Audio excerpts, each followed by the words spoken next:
नमस्कार दोस्तों, सबसे पहले तो बहुत बहुत धन्यवाद आप लोगों का जो आप लोग वीडियो को इतना सारा प्यार दे रहे हैं और वीडियो को शेयर कर रहे हैं। तो आज की वीडियो में हम लोग करने वाले हैं मुगल काल, जो कि आपके यूपी SSC पेट एग्ज़ाम के लिए काफ़ी महत्वपूर्ण चैप्टर होगा। तो चलिए दोस्तों, सबसे पहले क्वेश्चन की शुरुआत करते हैं। सबसे पहला क्वेश्चन है आपका, मुगल मूलतः कहाँ के निवासी थे। क्वेश्चन में आपसे पूछा जा रहा है मुगल मूलतः कहाँ के निवासी थे। ए देखिएगा पश्चिम एशिया के, बी मध्य एशिया के, सी पूर्वी एशिया के और डी है मध्य पूर्व एशिया के। तो क्वेश्चन नंबर 1 का राइट आंसर हो जाएगा दोस्तों ऑप्शन नंबर बी। इन जो मुगल थे वो कहाँ के निवासी थे, तो मध्य एशिया के निवासी थे। आगे बढ़ेंगे क्वेश्चन नंबर 2 पे। बाबर अपने मूल राज्य क्षेत्र फरगना से काबुल की तरफ रुख करने के पीछे क्या कारण था। क्वेश्चन में आपसे पूछा जा रहा है बाबर का अपने मूल राज्य क्षेत्र यानी फरगना से काबुल की तरफ रुख करने के पीछे क्या कारण था। पहला देखिएगा समरकंद पर उज़्बेकों का अधिकार, दूसरा है यानी बी है तैमूर राजकुमारों का आपस में संघर्ष, सी देखिएगा बाबर की अपने चाचा से प्रतिद्वंद्विता और डी है साम्राज्य विस्तार की लोलुपता। तो क्वेश्चन नंबर 2 का राइट आंसर हो जाएगा दोस्तों, यहाँ पे क्वेश्चन नंबर 2 का राइट आंसर हो जाएगा समरकंद पर उज़्बेकों का अधिकार। तो क्वेश्चन नंबर 2 का राइट आंसर हो जाएगा ऑप्शन नंबर ए। आगे देखते हैं क्वेश्चन नंबर 3। निम्न कथनों पर विचार कीजिए। पहला है बाबर के पिता का नाम उमर शेख मिर्जा व माता का नाम कुतुब निगार खानम था। दूसरा है बाबर पितृपक्ष की ओर से तैमूर का 14वां वंशज था तथा मातृपक्ष की ओर से चंगेज खां का 5वां वंशज था। ऊपर दिया है उपरोक्त कथनों में से कौन सा कथन सही है। ए देखिए केवल 1, बी है केवल 2, सी है 1 और 2 और डी है न ही 1 और न ही 2। तो क्वेश्चन नंबर 3 का राइट आंसर हो जाएगा दोस्तों ऑप्शन नंबर ए यानी केवल 1। आगे देखेंगे क्वेश्चन नंबर 4, थोड़ा सा छोटा है तो आप स्क्रीन को अपना जूम कर लेंगे। क्वेश्चन नंबर 4 देखिएगा, निम्न कथनों पर विचार कीजिए। बाबर ने बाबरनामा में केवल 5 मुस्लिम शासकों व 4 हिंदू शासकों का उल्लेख किया है। दूसरा है बाबर ने कृष्णदेव राय को समकालीन भारत का सबसे शक्तिशाली राजा कहा है।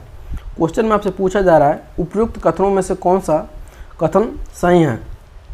ए देखिएगा केवल 1, बी है केवल 2, सी है 1 और 2, डी है न ही 1 और न ही 2। तो क्वेश्चन नंबर 4 का राइट आंसर हो जाएगा दोस्तों ऑप्शन नंबर 2 यानी केवल 2। और एक क्वेश्चन कई बार पूछा जा चुका है आपके एग्जाम में कि बाबर ने किस समकालीन राजा को भारत का शक्तिशाली राजा कहा है, तो कृष्णदेव राय को। आगे बढ़ेंगे क्वेश्चन नंबर 5। निम्न कथनों पर विचार कीजिए। बाबर ने भेरा के किले पर अधिकार करने के दौरान सर्वप्रथम तोपखाने का प्रयोग किया। दूसरा है विस्फोट शस्त्रास्त्रों के प्रयोग की कला बाबर ने मंगोल से ग्रहण की थी। नीचे दिया है उपयुक्त कथनों में से कौन सा कथन सही है। देखिएगा दोस्तों, ऑप्शन ए है केवल 1, बी है केवल 2, सी है 1 और 2, डी है न तो 1 और न ही 2। तो क्वेश्चन नंबर 5 का राइट आंसर हो जाएगा दोस्तों ऑप्शन नंबर सी यानी 1 और 2 दोनों। आगे देखिए क्वेश्चन नंबर 6। निम्न कथनों पर विचार कीजिए। बाबर ने काबुल में चांदी का शाहरुख नामक सिक्का चलवाया। दूसरा है बाबर ने सिक्कों पर कलमा नहीं लिखवाया। बाकी नीचे ऑप्शन दिया है, ए है केवल 1, बी है केवल 2, सी है 1 और 2, डी है न ही 1 और न ही 2। तो क्वेश्चन नंबर 5 का राइट आंसर हो जाएगा दोस्तों, माफ करिए, क्वेश्चन नंबर 6 का राइट आंसर हो जाएगा ऑप्शन नंबर 1 यानी केवल 1। आगे देखेंगे क्वेश्चन नंबर 7। बाबर ने आत्मकथा लिखी। पहला देखिएगा फारसी में, बी है अरबी में, सी है ओस्मानाली तुर्की में और डी है चगताई तुर्की में। तो क्वेश्चन नंबर 7 का राइट आंसर हो जाएगा दोस्तों ऑप्शन नंबर डी। इन जो बाबर ने अपनी आत्मकथा लिखी थी वो किस में लिखी थी, तो चगताई तुर्की में लिखी थी और वेरी मोस्ट इंपॉर्टेंट क्वेश्चन है। आगे देखेंगे क्वेश्चन नंबर 8। बाबर ने गाजी का खिताब कब अपनाया। ये देखिएगा 1525 में, बी है 1526 में, सी है 1527 में और डी है 1528 में। तो क्वेश्चन नंबर 8 का राइट आंसर हो जाएगा दोस्तों, क्वेश्चन नंबर 8 का राइट आंसर हो जाएगा ऑप्शन नंबर सी। यानी जो बाबर ने गाजी का खिताब कब अपनाया था, तो 1527 में। और आपको याद होगा, पढ़े होंगे तो 1527 में क्या हुआ था, तो 1527 में खानवा का युद्ध हुआ था, जिसमें बाबर और राणा सांगा के बीच खानवा का युद्ध हुआ था, जिसमें राणा सांगा क्या हुए, पराजित हो गए। और 1526 में क्या हुआ था, तो पानीपत का प्रथम युद्ध हुआ था बाबर और इब्राहिम लोदी के बीच, और बाबर और इब्राहिम लोदी के बीच, जिसमें इब्राहिम लोदी पराजित हो गए बाबर से। आगे देखेंगे क्वेश्चन नंबर 9। चालाक अफगान बताकर बाबर ने हुमायूं को किसके प्रति सचेत किया था। पहला देखिएगा आलम खां लोदी, दूसरा है बहादुर शाह, तीसरा है दौलत खान लोदी और चौथा है शेर खां। तो क्वेश्चन नंबर 9 का राइट आंसर हो जाएगा दोस्तों ऑप्शन नंबर डी, यानी शेर खां के प्रति क्या किया था बाबर ने, सचेत बता करके, मतलब सचेत बताया था कि थोड़ा इससे दूरी बना कर रहो। और शेर खां कौन था, जो आगे बदल गया किस नाम में, शेर खान में, शेर शाह में। आगे देखेंगे क्वेश्चन नंबर 10। निम्न में से किस विजय के पश्चात हुमायूं पुनः भारत पर राज सिंहासन पा सका। पहला देखिएगा मछुआरा का युद्ध, दूसरा है सरहिंद का युद्ध, तीसरा है दोहरिया का युद्ध और चौथा है दोहरिया है और चौथा है यानी डी है पानीपत का दूसरा युद्ध। तो क्वेश्चन नंबर 10 का राइट आंसर हो जाएगा दोस्तों ऑप्शन नंबर बी, यानी सरहिंद का युद्ध। आगे देखिए क्वेश्चन नंबर 11। हुमायूं का कौन वफादार मित्र था जिसने उसके निर्वासन तथा राज सिंहासन प्राप्त करने में बड़ी मदद की थी। पहला देखिएगा राणा पीरसाल, बी है ईरान के शाह, सी है मीर अली और डी है बैरम खां। तो क्वेश्चन नंबर 11 का राइट आंसर हो जाएगा दोस्तों ईरान के शाह के पास गया था, उसने मदद की थी। आगे देखेंगे क्वेश्चन नंबर 12। हुमायूं के मकबरे का प्रधान शिल्पी निम्न में से कौन था। हुमायूं के मकबरे का प्रधान शिल्पी निम्न में से कौन था। पहला देखिएगा मिर्ज़ा गियास, बी है अहमद लाहौरी, सी है ईसा खां और डी है उस्ताद अली। तो क्वेश्चन नंबर 12 का राइट आंसर हो जाएगा दोस्तों ऑप्शन नंबर ए, यानी मिर्ज़ा गियास। आगे देखेंगे क्वेश्चन नंबर 13। हुमायूं ईरान के शाह तहमास्प के दरबार से वापस आते हुए अपने साथ निम्न में से किसको भारत लेकर आया। पहला देखिएगा अब्दुल समद, बी है मंसूर, सी है मीर सैयद अली और डी है ए और सी दोनों को। तो क्वेश्चन नंबर 13 का राइट आंसर हो जाएगा दोस्तों ऑप्शन नंबर डी, यानी ए और सी दोनों को। ए और सी मतलब कौन हो जाएगा, अब्दुल समद और मीर सैयद अली को। आगे हम लोग देखेंगे क्वेश्चन नंबर 14। ख्वाजा मीर के हुमायूंनामा में अला ए मुराद की चर्चा कुछ लोगों के समूह के रूप में है, निम्नलिखित में से वे कौन हैं। पहला देखिएगा राज परिवार एवं अमीर वर्ग, बी है ज्ञानी तथा साहित्यकार, सी है शिल्पी महाजन एवं कृषक और डी है संगीतकार नर्तक एवं नर्तकी। तो क्वेश्चन नंबर 14 का राइट आंसर हो जाएगा दोस्तों ऑप्शन नंबर डी, यानी संगीतकार नर्तक एवं नर्तकी। आगे देखिए क्वेश्चन नंबर 15, इसके आगे नोट लगा लेंगे, वेरी मोस्ट इंपॉर्टेंट क्वेश्चन रहेगा। शेर शाह ने अपना मकबरा कहाँ बनवाया। पहला है रोहतासगढ़, बी है सासाराम, सी है पाटलिपुत्र और डी है गौड़। तो क्वेश्चन नंबर 15 का राइट आंसर हो जाएगा दोस्तों ऑप्शन नंबर बी, यानी शेर शाह का मकबरा जो है बिहार के सासाराम में है। आगे देखिए क्वेश्चन नंबर 16। निम्न में से कौन सा कथन शेर शाह के प्रशासनिक व्यवस्था के संदर्भ में सत्य नहीं है। पहला देखिएगा शेर शाह से दोस्तों क्वेश्चन काफ़ी पूछे जाते हैं। ऑप्शन ए देखिएगा उसका केंद्रीय प्रशासन अत्यंत केंद्रीकृत था, बी है उसका केंद्रीय प्रशासन विकेंद्रीकृत था, सी है वह मंत्रियों की सहायता से शासन चलाता था, डी है उसने मंत्री मुगलकालीन मंत्रियों की भांति अधिक अधिकार संपन्न नहीं होते थे। उसके मंत्री जो हैं मुगलकालीन मंत्रियों की भांति अधिक अधिकार संपन्न नहीं होते थे। क्वेश्चन नंबर 16 का राइट आंसर हो जाएगा दोस्तों ऑप्शन नंबर बी, यानी उसका केंद्रीय प्रशासन क्या था, विकेंद्रित था। आगे बढ़ेंगे क्वेश्चन नंबर 17 और इसको भी आगे भी नोट लगाएंगे, काफ़ी महत्वपूर्ण क्वेश्चन है। शेर शाह ने किला एकवना का निर्माण कहाँ करवाया। पहला है रोहतासगढ़, बी है सासाराम, सी है दिल्ली में और डी है आगरा में।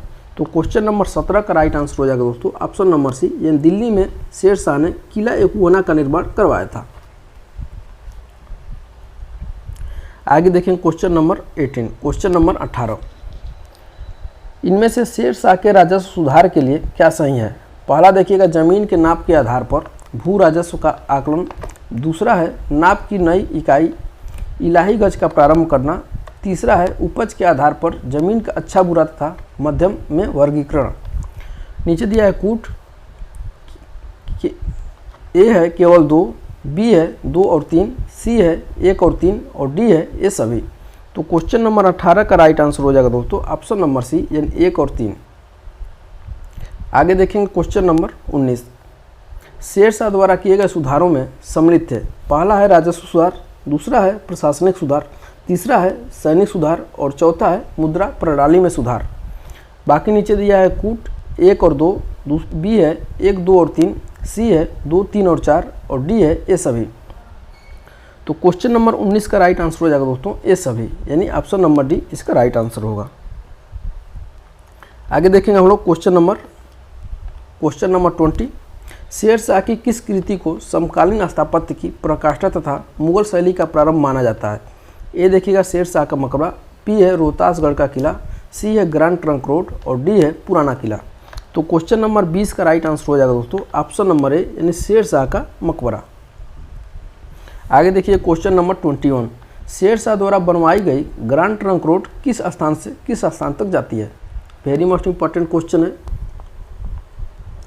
पहला है बंगाल से सिंध तक, बी है आगरा से दौलताबाद तक, सी है आगरा से मुल्तान तक और डी है दिल्ली से कलकत्ता तक। तो क्वेश्चन नंबर 1 का राइट आंसर हो जाएगा दोस्तों ऑप्शन नंबर 1 यानी बंगाल से सिंध तक जाती है ग्रैंड ट्रंक रोड। आगे देखेंगे क्वेश्चन नंबर 22। शेरशाह ने अपने सिक्कों पर अपना नाम, पद तथा टकसाल का नाम किस भाषा में खुदवाया था? पहला देखिएगा अरबी, दूसरा है उर्दू, सी है देवनागरी और डी है ए और सी दोनों। तो क्वेश्चन नंबर 22 का राइट आंसर हो जाएगा दोस्तों ऑप्शन नंबर सी, माफ़ करिएगा ऑप्शन नंबर डी ए और सी दोनों, यानी अरबी और देवनागरी दोनों में। देखते हैं क्वेश्चन नंबर 23। शेरशाह सूरी का जन्म कहाँ हुआ था? पहला देखिएगा बाजवाड़ा, बी है सासाराम, सी है मुंगेर और डी है गोंड। तो क्वेश्चन नंबर 23 का राइट आंसर हो जाएगा दोस्तों ऑप्शन नंबर ए यानी बाजवाड़ा में। अगला क्वेश्चन देखिएगा क्वेश्चन नंबर 24। शेरशाह सूरी द्वारा किया गया राजस्व निर्धारण किस पर आधारित था? पहला है फसल उत्पादन पर, बी है फसलों के आम सर्वेक्षण पर, सी है जमीन की नाप पर और डी है अनुमान पर। तो क्वेश्चन नंबर 24 का राइट आंसर हो जाएगा दोस्तों क्वेश्चन नंबर 24 का राइट आंसर हो जाएगा ऑप्शन नंबर सी, यानी जमीन की नाप पर क्या था? राजस्व निर्धारण पर आधारित था। आगे देखें question number 25। Very most important question रहेगा ये भी। शेरशाह ने भूमि की पैमाइश हेतु किसकी सहायता ली? पहला है अहमद खां, बी है इस्लाम शाह, सी है बीरमदेव और डी है टोडरमल। तो क्वेश्चन नंबर 25 का राइट आंसर हो जाएगा ऑप्शन नंबर सी यानी बीरमदेव। अगला देखते हैं क्वेश्चन नंबर 26। अकबर की माता, थोड़ा सा इसको मिटकाते हैं और ऊपर लिखते हैं। क्वेश्चन नंबर 26 देखिएगा दोस्तों। अकबर की माता हमीदा बेगम किस राजवंश से संबंधित थी? पहला है मीर अली अकबर जामी, बी है ईरानी शासक, सी है मुल्तान के शासक और डी है उज्बेक। तो क्वेश्चन नंबर 26 का राइट आंसर हो जाएगा मीर अली अकबर जामी के। मैं आशा करता हूँ क्वेश्चन आपको समझ में आ रहे होंगे। थोड़ा सा क्वेश्चन टफ बेशक लगे लेकिन आपको पढ़ के जाना है। क्वेश्चन नंबर 27 देखिएगा। अकबर अपने प्रारंभ के 3 वर्षों किसके संरक्षण में रहा? पहला है महम अंगा, दूसरा है बैरम खां, तीसरा है अस्करी और चौथा है बीरसाल। तो क्वेश्चन नंबर 27 का राइट आंसर हो जाएगा दोस्तों ऑप्शन नंबर बी, यानी बैरम खान के संरक्षण में रहा था अकबर ने 3 वर्षों तक। आगे देखिए क्वेश्चन नंबर 28। अकबर ने किसे कवि प्रिय की उपाधि से विभूषित किया? पहला है राजा बीरबल को, बी है राजा टुडरमल को, सी है राजा मान सिंह को और डी है अब्दुल रहीम खान खाना को। तो क्वेश्चन नंबर 28 का राइट आंसर हो जाएगा दोस्तों ऑप्शन नंबर ए, यानी राजा बीरबल को। आप कहानी पढ़े होंगे अकबर और बीरबल की कहानियाँ। Question number 29। मालवा के शासक बाज बहादुर तथा उसकी पत्नी रूपमती की समाधि कहाँ स्थित है? पहला देखिएगा उज्जैन, बी है भोपाल, सी है रायपुर और डी है डूंगरपुर। तो क्वेश्चन नंबर 29 का राइट आंसर हो जाएगा दोस्तों ऑप्शन नंबर 1, यानी कहाँ पे है? उज्जैन में है। आगे देखेंगे हम लोग क्वेश्चन नंबर 30। अबुल फजल अकबर द्वारा राजस्व वसूलने का औचित उचित ठहराता है क्योंकि यह पहला देखिएगा सार्वभौमिक के लिए मुआवजा था, बी है सम्राट का वंशानुगत स्वामित्व अधिकार था, सी है सम्राट का दैवी अधिकार था और डी है सीमाओं की सुरक्षा के लिए सेना के रख रखाव का खर्चा था। तो क्वेश्चन नंबर 30 का राइट आंसर हो जाएगा दोस्तों ऑप्शन नंबर ए यानी सार्वभौमिक के लिए मुआवजा था। आगे हम लोग देखेंगे क्वेश्चन नंबर 31। अकबर ने किस विजय के उपरांत राजा टुडरमल को लगान व्यवस्था के लिए उत्तरदायी सौंपा था? पहला है सिंध विजय, बी है गुजरात विजय, सी है मालवा विजय और डी है दक्षिण विजय। तो क्वेश्चन नंबर 31 का राइट आंसर हो जाएगा दोस्तों, क्वेश्चन नंबर 31 का राइट आंसर हो जाएगा ऑप्शन नंबर बी यानी गुजरात विजय में। और गुजरात विजय जब अकबर ने किया था तो क्या बनवाया था? फतेहपुर सीकरी में एक बुलंद दरवाज़ा बनवाया था।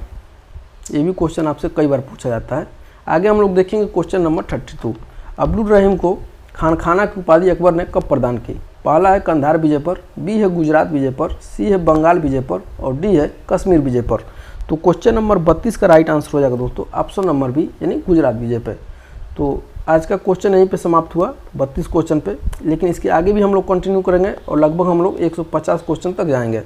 तो मैं आशा करता हूँ कि वीडियो आपको पसंद आया होगा। तो अपने दोस्तों के साथ ज़्यादा से ज़्यादा शेयर करिएगा। छोटी सी रिक्वेस्ट है, अगर आप अभी तक हमारे चैनल को सब्सक्राइब नहीं किए हैं तो सब्सक्राइब कर लीजिएगा ताकि इसी तरह से मज़ेदार क्वेश्चन हम आपके बीच लाते रहेंगे और पूरा सिलेबस आपका कंप्लीट करवाएंगे। और मिलते हैं अगले वीडियो में, तब तक के लिए बहुत बहुत धन्यवाद।